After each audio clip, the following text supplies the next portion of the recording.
कर्म का फल। एक गांव में एक सुनार का घर था। उस सुनार का काम बहुत अच्छा चलता था। काम बढ़ाने के उद्देश्य से उसने एक दिन बहुत सारा सोना मंगवाया। इस बात का पता जब गांव में रात को पहरा देने वाले पहरेदार को पता चला तो उसने के मन में लालच आ गया। जैसे ही रात हुई वह पहरेदार उस सुनार के घर में घुसा और उसे मार दिया। सुनार को मारने के बाद वह जैसे ही बाहर निकला तभी उसे सुनार के एक पड़ोसी ने देख लिया। वह पड़ोसी बहुत ही सज्जन पुरुष था। उसे अचानक देख पहरेदार घबरा गया।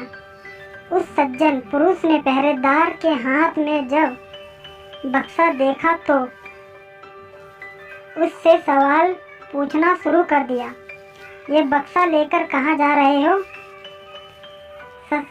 चोर मत मचाओ। देखो इसमें से थोड़ा सोना तुम ले लो, थोड़ा मैं ले लेता हूँ। मैं ले लूँ? मैं गलत काम नहीं कर सकता। यह सुनकर पहरेदार ने उसे डराने के लहजे में उससे कहा, देख मेरी बात मान जा, नहीं तो बहुत बुरा होगा। फिर मुझे दोष मत देना। धमकी देने पर भी जब वह सज्जन पुरुष ना माना तो उसे पहरेदार ने जोर जोर से चिल्लाना शुरू कर दिया। जब सब लोग इकट्ठा हो गए तब वह सबको झूठी कहानी बताने लगा। यह आदमी सुनार के घर से यह बक्सा लेकर जा रहा है। मैंने इसे पकड़ लिया। जब सब लोगों ने सुनार के घर जाकर देखा तो सुनार मरा पड़ा था।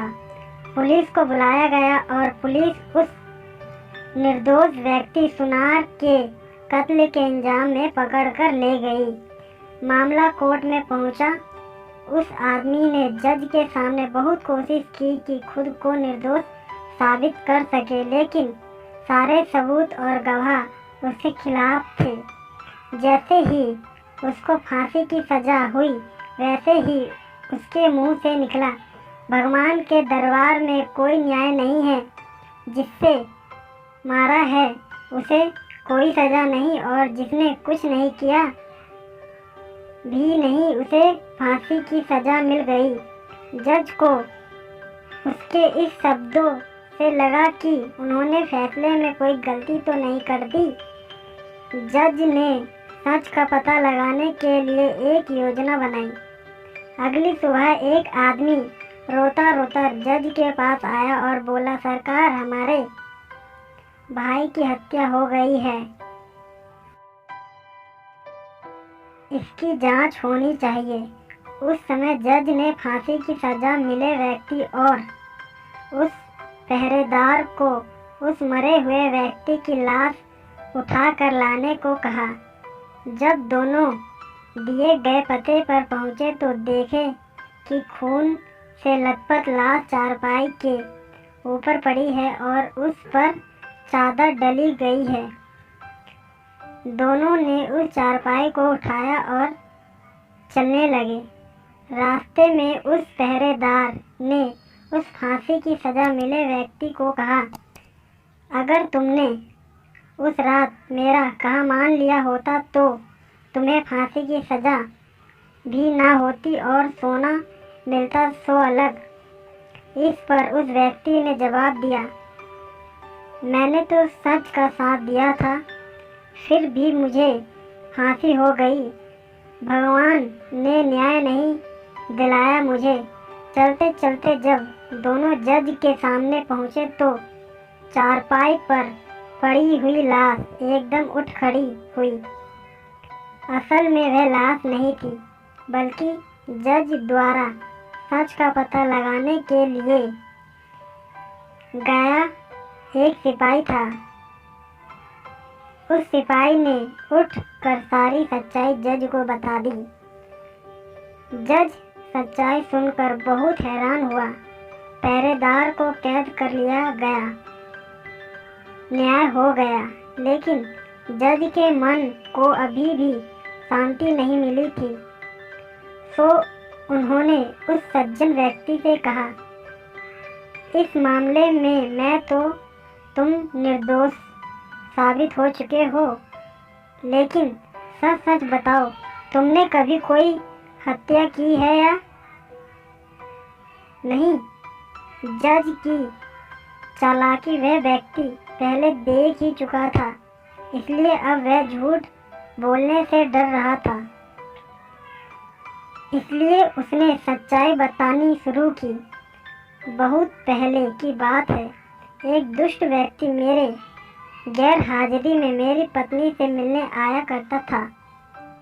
मैंने अपनी पत्नी और उस व्यक्ति को समझाने का बहुत प्रयास किया, मगर वे नहीं माने। एक दिन जब मैं अचानक घर पर गया तो देखा कि वह व्यक्ति घर पर ही था। मुझे बहुत गुस्सा आया। मैंने तलवार से उसे मार दिया और घर के पीछे बहती नदी में उसकी लाश फेंक दी। इस बारे में कभी किसी को कुछ भी नहीं पता चला।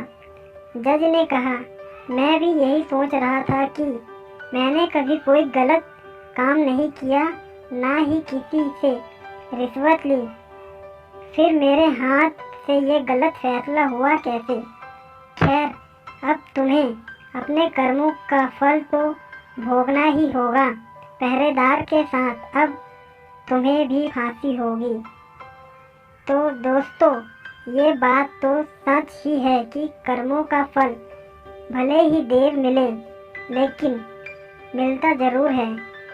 फल कैसा होगा यह इस बात पर निर्भर करता है कि आपके कर्म कैसे हैं। आप अपने बुरे कर्मों का फल अच्छे कर्म करके टाल नहीं सकते।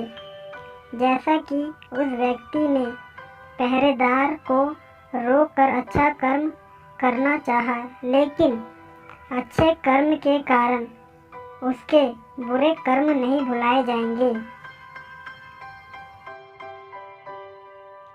इसलिए उसे उसके पुराने कर्मों की सज़ा मिली, भले ही देर से मिली, लेकिन